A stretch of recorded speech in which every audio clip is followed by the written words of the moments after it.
আল্লাহ জানেন আরো বলেন আমার শরীর থেকে একটা খুশবু বেরিয়েছে,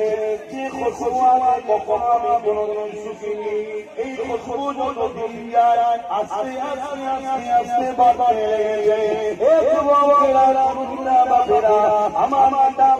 নেতা দোনো জাহানে সুলতান আল্লাহ পাক নিয়ামত কিছু মানবী পশুরা চেষ্টা কিন্তু করছে, কিন্তু আপনাদেরকে জানতে চাই ভট্টপুর বাজারে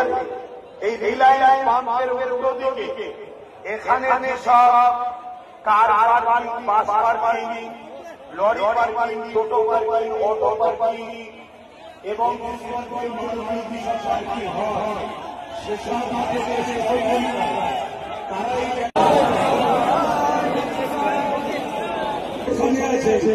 যে কিন্তু রাস্তাটা বন্ধ হয়ে যে দেখতে পাচ্ছেন